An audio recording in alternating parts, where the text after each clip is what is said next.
Hey everybody, it's Safi and Marco Dish Out on Movies, the only movie review show on YouTube to review movies in terms of food. It's just Marco here once again, and I am here for probably my last Let's Make a Movie video for December. And this month has been a pretty productive month, I gotta say. This whole schedule that I've had has been pretty on par with like what I would describe as like an ideal filming like it, filming schedule, I guess you could say. Filming on weekends and filming like just on and off and just kind of like taking things slowly but a little efficiently, and making sure that I get everything that I want to get and just making the best possible use of the time that I have. And in the last two videos, or three, I talked about filming on my first film, Dr. Imperfect and the Perfect Man. This week, I had to prepare for a shoot for a completely different movie, and this is a movie that I actually wrote in a week. I wrote it in like 6 days back in October, and I just figured, you know what? I'm going to do something simpler. And it's really funny because it feels like a situation where this movie is probably going to be better than the other movie just because of how simple it is. And because the other one is really, really complex to the point of where, I can admit, I probably took on too much. I probably took on a movie that was just, it was doable, but it was doable in a way where I needed to plan out a lot more, and I needed to just wait and have patience and just let everything play out, rather than trying to rush things and, doing half-assed work here and there. Like, I needed to take more time to really think things out. With this other film, though, it's so much simpler, it's so much more straightforward, and it really has left a lot of room for just, creativity. A lot of room for, like, when you're making like a movie like my other movie, especially at this level, to where I'm a one-man crew, I star in it, I play like 6 other characters in the movie. It's a it's a monumental task. It's a huge task. With that movie, it's kind of like you need to get what you need to get to finish the movie. It's like a huge chore. It's like you have a shopping list for a supermarket store. Whereas with this other movie, People Pleaser, that I'm currently making, since it's so simple and since the scenes are basically a lot of like dialogue scenes, a lot of drama, character focused scenes, you get to focus a lot more on the creativity and just making the scenes really, really good. And so that's what's been really fun.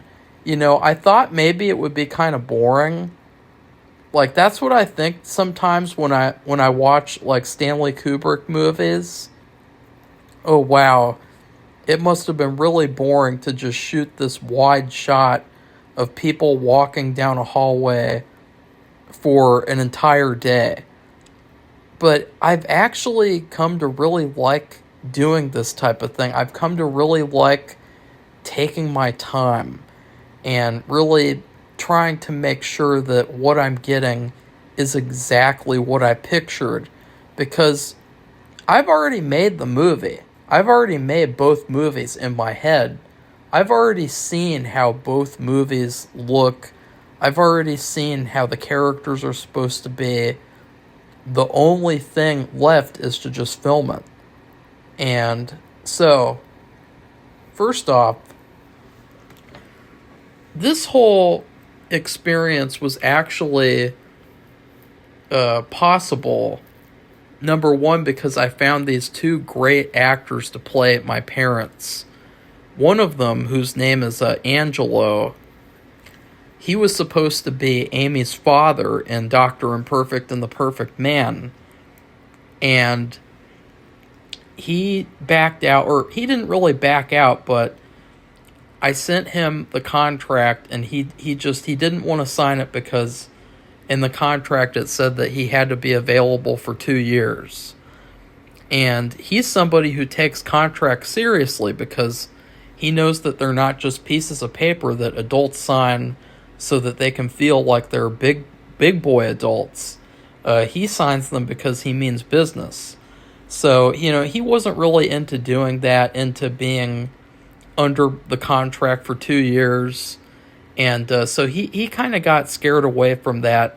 But then I put out a casting notice for this other call, and he and I came to an understanding that, we probably just had a misunderstanding with each other and made assumptions. And so he was fully on board with coming over to do this movie for free.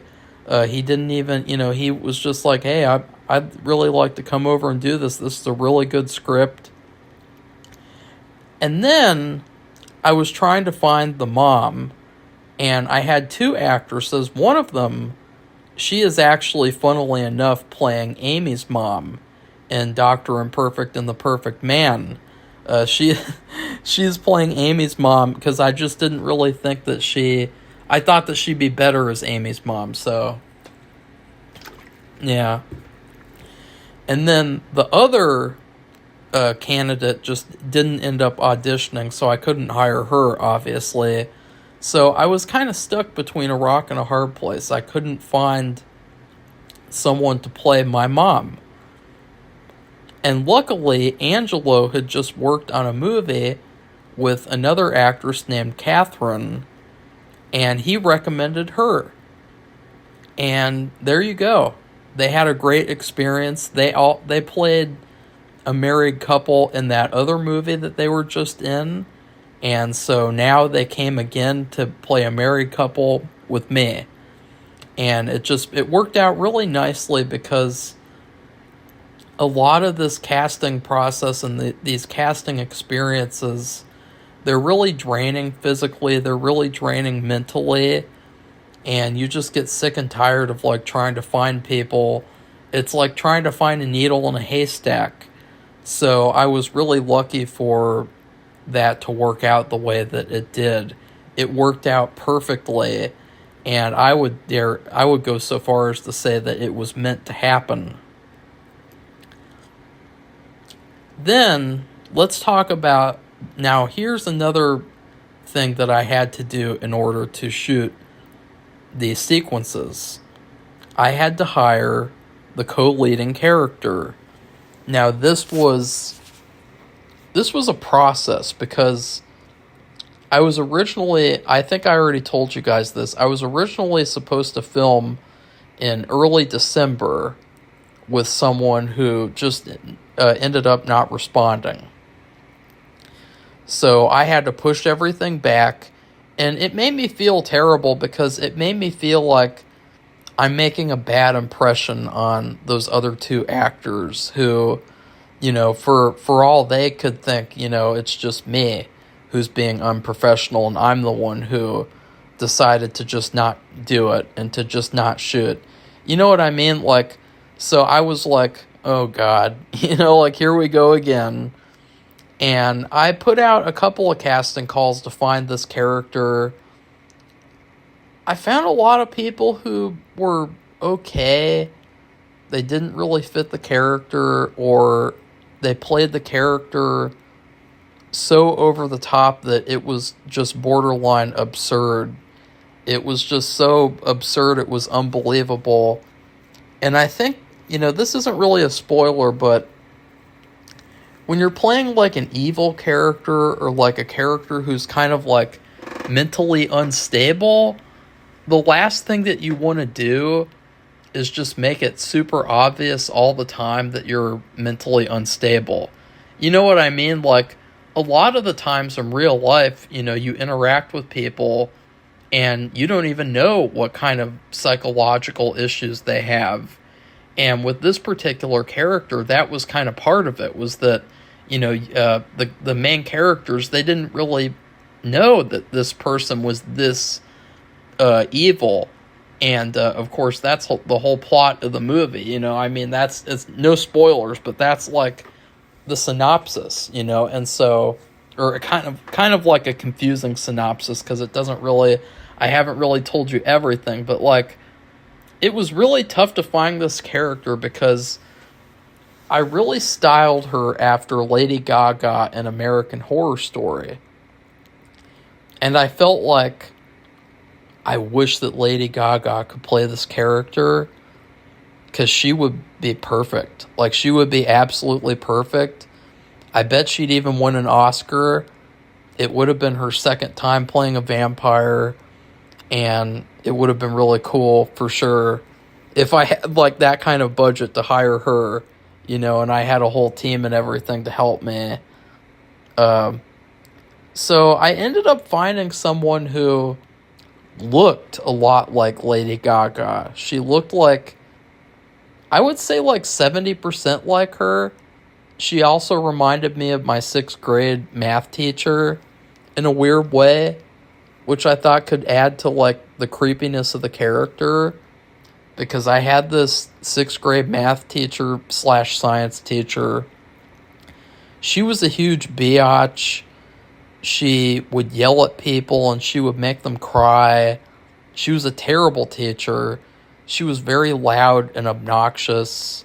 Like, she would be loud and obnoxious, like, casually, just, like, on a day-to-day basis of, like, I'm not even going to, like, replicate what she would do or copy it, but, like, just talking about, like, a math problem, she would start yelling and just being really loud, over the top, and she was just, ugh. She was really, really, ugh.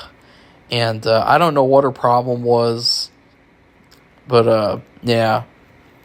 So anyways, that was a funny, like, review of my 6th grade teacher. Like, I don't know what her problem was. But, this actress who I originally hired her. So I had that first one, and then I had the second one, and I was kind of, like, excited because I thought, for not getting Lady Gaga, at least I'm getting someone who looks a lot like her, which is just kind of like, I don't know, it felt kind of cool. It felt kind of, like, fantastical that I would be able to find someone who looked like her. Just so happened to find someone. But then, of course, she quit. And, she even quit after I think she signed a contract. But, so that was another quitter, another fraud. And it's funny because she said, hey, my weekend is free, so let's start filming. And I was like, okay, I would have, because what happened was the dad's actor, he has a really busy schedule, and I was trying to find some time where I could get the parent stuff done, and I knew that I kind of needed to get it done before January. What ended up happening was this second actress told me I'll be free that weekend, and so I was like, okay, I'm going to get it all done that weekend, along with other stuff with her. So we had it all set, we had it all planned out. Of course, that started the week of, oh God, I got to shoot all this crap on the weekend again. Like, I was kind of like, oh God, because I was hoping for, like, the last week of December, like, the final days, like the final weekend before New Year's Eve or maybe around New Year's Eve, just to make it easier for me to plan. But it was like, okay, that's not always what it's going to be like making other movies. You can't have, everything can't be perfect. So I had to get all this stuff prepared. I did the shot lists. that there was this one day, I think it was Tuesday, and I got so sick from being stressed out about preparing for this shoot. I was just completely like ill by the end of the day, thinking about all the work that I had to do, because the second actress was from Cleveland, and I was thinking, I got to take advantage of her being here by, shooting a lot of stuff. And it was just making me feel really sick. I was just completely like, ugh. And at the same time, I figured it would be good to have like a backup actress or two, just in case, just in case. I was only able to find one who was like what I would consider like a good replacement for that actress, and she is actually like pretty close. She's like an hour away or so, which isn't bad. It's not great, but it's not bad. And I had her sign a contract too, just in case things wouldn't work out. And what do you know? The next day after I did all that work, and also I went shopping. And I bought her a wardrobe. After doing all that work, a bunch of other stuff that I didn't mention too. After doing all that work, all of a sudden she quit. She didn't like the idea that I was shooting at my apartment. And this is an interesting topic of discussion because, this is something that I found in the indie film industry. There's a lot of people who make judgments about what a film shoot should be and what it should be like, the process, you have to have a camera. You have to have like a real camera, and it has to be something that you rented for thousands of dollars, and you have to have a whole team of people, and you can't shoot at your apartment because that's just wrong. You have to buy an apartment, or you have to find some other apartment to shoot in. You're not allowed to shoot in your own apartment and use the resources that you have, which is the smart thing to do. I bet that people in Hollywood, like in terms of like bigger people, like in studios, I bet they would agree. I bet they would agree that like, yeah, when you're starting out, you should use the resources that you have. And you shouldn't just sit around and wait for something to happen. Sit around for, I gotta wait 10 more years to make a movie because I don't have $100,000 to get proper equipment and do it the real way. It's like there's so many people though who just want you to be like that. They want you to be in this victim mentality where, okay, I'm just going to sit around and not make a movie because I'm not doing it the real way. There's no such real way of making a movie. The way that you make a movie is that you get a camera, you get a script, you get actors, and you put them in front of the camera and you shoot the movie. That's the way that you make a movie. There's no ifs, ands, or buts. It's not very complicated. It's actually pretty easy, except when it's not. Except for when things come up, and so it was just really irritating because it felt like here we go again. It's almost become like predictable. It's become like kind of like cartoonish, like. It's like either they're upset that I'm using the resources that I have, or they're upset that I'm starring in it, or they're upset that I don't have like a 10-person crew and that I'm doing it all myself. It's just like constant like stupidity. People who, they'll never make a movie. A lot of these people, they'll never even be in a movie. So, they're putting themselves out there just so that they can say no. and just so that they can be expendable, which is what someone else said. These people are completely expendable to the point of where I could be 90% of the way done with a movie and then all of a sudden have one of these expendables decide that they didn't like something, like decide that like, oh, I don't like that Marco used a microphone that he bought on Amazon Prime. I'm not going to be coming back to finish the movie. And then I would be like, oh yeah, okay, whatever. Because I would be like, oh, that's kind of typical now. That's just typical, like the type of stuff that I've had to put up with in making both of these movies. So, I ended up having to go with the secondary person, the backup person to play this role. I was kind of iffy on her coming because she had a really chaotic weekend and car issues, and so I was really worried about her not being able to show up because of those issues. But luckily, everything worked out. And then my birthday came, and honestly, I gotta say this too, instead of being able to enjoy my birthday, I had to worry about preparing for this shoot, and it was really, really not fun. And then I kind of made myself sick. I ate a little too much. We had this buffet after I had this lunch, and I was just having terrible IBS issues, stomach acid issues, and it was just, yeah, it was an okay birthday. It wasn't bad. I think that it worked out. I think that it was pretty good.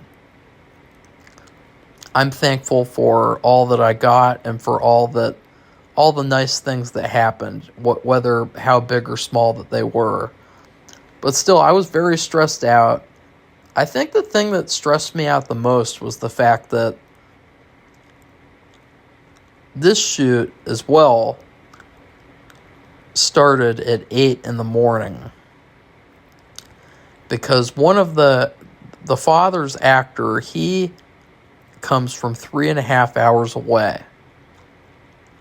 And he wanted to make sure that he wouldn't have to drive back home at nighttime, which I totally understood. The other two actors didn't really have to drive very far to come here, but still, it was like, okay, I've never done like a shoot really that early before, or at least a shoot of this caliber, like a bigger shoot like this. So I was really stressed out about that, and I was not really doing very well, to be quite honest. Like, I was just not, like, enjoying doing anything, like doing the work or anything, because I felt like I was rushing, and I felt like I hope that, like, something wouldn't, like, because, I mean, honestly, if they all came here and then something went wrong, it would have made me feel like, wow, that was a big waste of time. And this was the only day that I could get that guy, or it was the only day that I could get him in terms of, like, it was a good idea to get him and her over with so that, I wouldn't have to worry about his busy schedule. So I was up late at night. I was up until like midnight because in the afternoon, now someone's going to get really upset with me about this. I don't think that, I mean, I don't know. I might just be having like an IBS flare up because of stress, anxiety, blah, blah, blah. Or it might be something else. It might be acid issues or something in the afternoon that happened, which leads me to believe it's something else. It's food poisoning. I went to Panera Bread and I got broccoli cheddar soup, and wow, it tasted really bad. It tasted like there was something off about it. And Safi had a spoonful. She agreed that it tasted off. So instead of throwing it away, I continued to eat it, which was bad because if I hadn't have eaten it, then I would have been able to tell, oh, okay, it is from stress, it is from all that's happened, blah blah blah blah blah, and it would have been easier to deal with today. But it was really bad, guys. Like, I ate that soup, and for the rest of the afternoon, evening, I felt horribly ill. I thought it was just acid. I thought it was just like digestive issues, but I was so ill, and I ate dinner. I ate a full dinner. I had my birthday cake for dessert, which was like a really cool Nosferatu cake. And I was up late at night because I was trying to get myself to feel better, because I was like, oh my God, I don't want to feel like this before I do this big movie shoot tomorrow with these 3 people whom I've never met before, and who, will probably judge me a little bit more harshly than people who would have already met me and worked with me before. I need to make a good impression on these people. So I ended up just going to sleep. I didn't really feel much better. And I felt even more stressed out because I had to wake up at 6 in the morning, which I don't like doing at all. I don't like waking up that early unless it's to go fishing. And then in the morning I got up, and Safi, this is where Safi came in. Safi was supposed to help me prepare by cleaning some things up and then helping make food for the shoot. She ended up getting this recipe, and I thought she got some sort of a slow cooker crock pot recipe or some kind of a really easy recipe, but she ended up getting this complicated recipe. And so in the morning, I woke up to find that I had to make this entire meal at 6 in the morning, when I was feeling really sick and when I was feeling really like nervous and stressed out. So that was really like, because I didn't really have any time to prepare, I didn't really have any time to like go over the script, go over the shot list. I just had to attend to this food, and then I had to help Safi with cleaning a couple of things and moving things around, and it was just a bitch. I don't think it would have been like this if I had filmed at like 11 a.m. You know what I mean? Like, I don't think it would have been like that, but it just, yeah. So, and I also, when I was eating my breakfast, I was like, God, I still feel sick, and I can't even enjoy my breakfast really, and it was just awful, and that was the point where I was like, I must have like food poisoning from that soup from yesterday, which I get food poisoning quite a few times, guys. Like, for some reason, like, I eat like bad food like once in a while, like once every 2 weeks or so. Like, I don't understand. Like, honestly, it gets really, really old. It gets really old because like I try to eat healthier. Like, I tried to eat that salmon, and then it was days old, and it made me sick. And then I try to just have, like, a cup of soup from Panera Bread, and then that'll make me sick as well.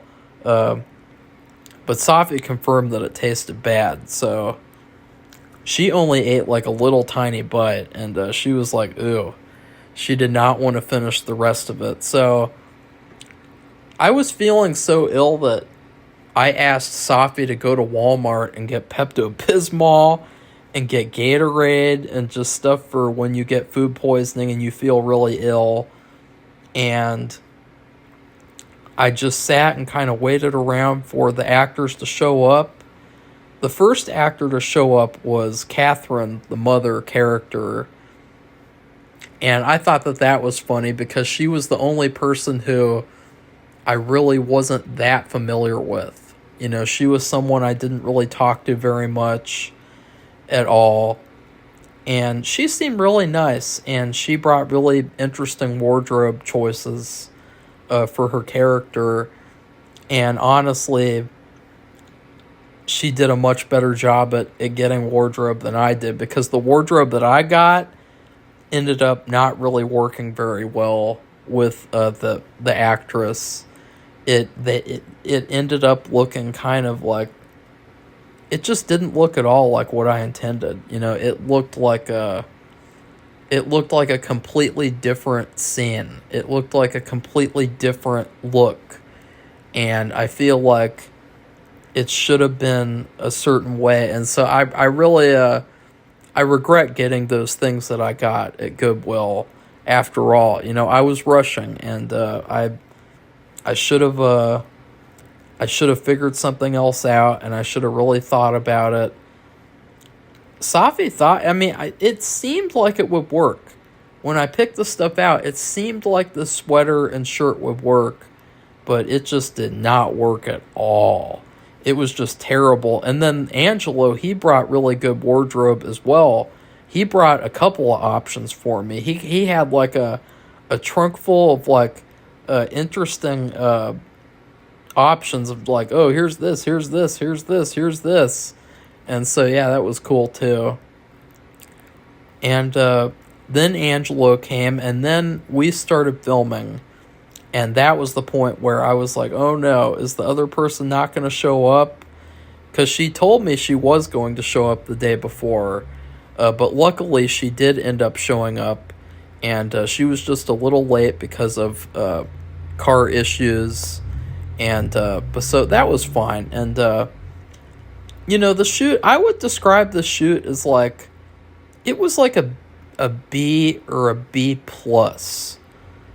Because the weird thing was that I felt pretty good throughout the day with these people, except I started feeling sick at certain points. There was this one part during the shoot where I had to chug 3 or 4 glasses of water, full glasses of sink water, and I chugged it all. And when we were done, we were taking this break, I had to throw up. Like, I was so sick from that. I was starting to throw up. I went into the bathroom and everything. I leaned over the toilet, and I puked up like a little bit of water. I was so like, oh my God, that was so gross. It made me think about Naomi Scott and Smile 2. Like, I don't know how she did it. That was like torture. I basically waterboarded myself on camera almost. Like, drinking all of this sink water. Oh God, that was so bad. I probably drank a ton of fluoride and made myself even stupider than I already am sometimes. And but yeah, I think that for both of the parents' actors, it was a little bit of an adjustment for them, just because I don't do things the traditional way. And I think in particular the father, he needed a lot of direction, and he needed a lot of, help in terms of, not necessarily help, like, he's a good actor, but like, he wanted to block every single little detail out, which I think it took a little extra time, to be quite honest. I think that a lot of it was just kind of like self-explanatory, but I appreciated the fact that he really wanted to get it right and to get it like what I wanted it to be. And so like we spent 50% of the filming day blocking scenes, which is just rehearsing, going over what we need to do. Usually I just kind of explain what we do, and then we shoot it, and then we're done. Or we might do one take that's like a rehearsal take if it's like a really complicated and involved thing. But like usually it's just a one and done, because I feel like if you read the script, it's kind of like self-explanatory, a lot of what happens. But again, every actor is different. Every person is different. What I feel is self-explanatory is probably because I envision the whole movie in my head. I would also say the shoot was like a B plus, because a lot of the time throughout the day, I looked very, very foolish. I was stumbling over myself. I was stumbling with the equipment. I don't think it was intimidation. I don't think it was like, oh, I'm really, really scared that these actors who've worked on like a lot of other movies that they're gonna like be weirded out or something like that. I just think that it was because of not feeling very well and because of just I needed some coffee too. I haven't had coffee in a day and I feel all messed up, not having any caffeine, and I don't know, I was just completely like Clark Kent the entire day. There were very few moments where I was like prime energy Marco, prime energy director Marco, getting things done, whatever. There were some really good shots that I got, though. Like, all the shots that I got, they looked exactly how I envisioned them to look. There was only one part or two parts where I was kind of not as pleased with the results in terms of it wasn't exactly how I first envisioned those parts. We also had to work around the cat Bernie, and this led to some really funny interactions with him because we had to make really loud noises, or at least one character did, and when she did this, it scared him so much that he started hiding underneath the chair. And keep in mind, she wasn't directing any of this at him. She was just directing this, like, in general, like, everywhere. She wasn't really, like, directing any energy at him. She wasn't, like, being mean to him. And so he got so scared that he hid away and he started hissing at her, which was really hilarious because that's, like, straight out of the script. And, yeah. As the day went on, too, it felt like we were kind of dragging along. I don't think it would have been like that had I felt better. And so throughout the day, like, I would take breaks. And in particular, we took like an hour-long break to get them lunch. And they all had sub sandwiches. What I did was I had a banana, and then I had some of the beef stroganoff that I made. And it didn't really bother me too much. But I didn't really eat that much, but still, like, I was just really trying to get the shoot done and not get sick. Like, that's why I think the shoot kind of suffered at certain points, was because, 2 out of the 3 of these actors, I could get them to come back and they would be like, yeah, sure. Well, especially one of them because, she's getting paid to be here per day, plus all the other stuff. But the other one, he comes from so far away, and his schedule is so busy that, there's no way that he would have been able to, come again after this. Or if he does, then he might. He even told me at the end, too, like, if he lived 15 minutes away, like, he could have helped me out with my other movie, too. And so it's just, it is what it is, but, like, yeah. I think that the shoot, it was just, I think the main, like, thing was just, okay, let's just get it done. In kind of like a sour way, just because of how I was feeling and everything. But I am really happy with what I got, to be quite honest. I really loved that, in particular, there was this one take, and this is something that I gotta say, this is something that I think is very, very good to tell people and to teach you guys. If you're making a movie, a horror movie, any movie where you have something unexpected happen with the characters, don't tell them that you're shooting. Because what happened was, it was really weird. It was really odd. Like, see, this is what I mean. Like, this is what would happen sometimes throughout the day. Like, I said, I went into this long explanation. I said, okay, we're going to do this, and this. And then I said, 1, 2, 3, go. And instead of going, these two actors who played my parents, they just thought it was a rehearsal or something. And so they were kind of like just sitting there like wondering what the hell was going on. They were sitting there wondering like, what is this guy doing? Like, why is he, what is he doing? And then all of a sudden, this unexpected thing happened.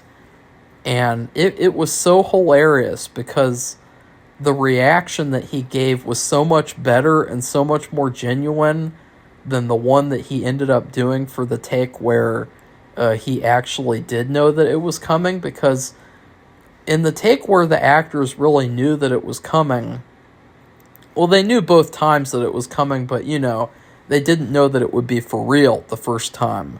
They didn't know that it would actually happen for real.